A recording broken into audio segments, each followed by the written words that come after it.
இன்னைக்கு சூப்பரான ஹெல்த்தியான ஈவினிங் ஸ்நாக்ஸ் ஒன்று செய்ய போகிறோம். பருப்பு ஒரு 50 கிராம் எடுத்துக்கலாம். கொஞ்சோண்டு ஒரு கை கொஞ்சோண்டு பச்சரிசி.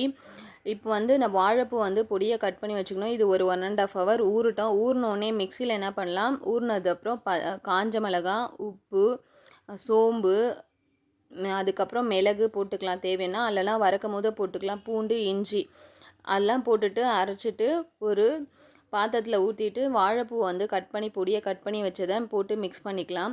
மிக்ஸ் பண்ணதை என்ன பண்ணணும், ஒரு இட்லி குக்கர் வச்சு அதில் தண்ணி பாயில் பண்ணிவிட்டு, நம்ம இட்லி எப்படி ஊற்றுவோமோ அதை மேல் தட்டில் என்ன பண்ணணும், இதை கட் பண்ணி வச்சதை ஊற்றணும். இது பேட்டல் ரொம்ப திக்காக இருக்கணும், தண்ணியாக இருக்கக்கூடாது.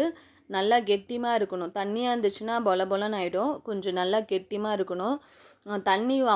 தண்ணி ஊற்றி கொஞ்சமாக ஊற்றி அது மெசிகிற அளவு ஊற்றி மிக்ஸ் பண்ணால் போதும். வாழைப்பூ போட்டு அரைக்கக்கூடாது. வாழைப்பூ தனியாக தான் மிக்ஸ் பண்ணணும். போட்டு அரைச்சிட்டு ஒரு 15 மினிட்ஸ் மூடி வேந்துடும்.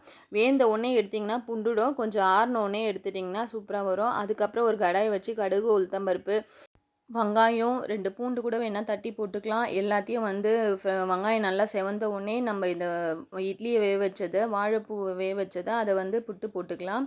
இல்லை கட் பண்ணி கூட போட்டுக்கலாம். இதை நல்லா நீங்கள் மிக்ஸ் பண்ணிவிட்டு இறங்கும் போது மிளகு தூவி இறக்குனீங்களா செமையாக இருக்கும். நீங்கள் கண்டிப்பாக ட்ரை பண்ணி பாருங்கள். பசங்களுக்கே பிடிக்கும். ஈவினிங் ஸ்நாக்ஸாகவும் சாப்பிட்லாம். ரச சாதத்துக்கு, மோர் சாதத்துக்கு எல்லாத்துக்கும் நல்லாயிருக்கும். இந்த வீடியோ உங்களுக்கு பிடிச்சிருந்துச்சுன்னா நம்ம சேனலை சப்ஸ்கிரைப் பண்ணுங்கள், லைக் பண்ணுங்கள், ஷேர் பண்ணுங்கள். வாழைப்பூவே பிடிக்கலாதவங்க கூட இதை சாப்பிடுவாங்க. ரொம்ப நல்லாயிருக்கும்.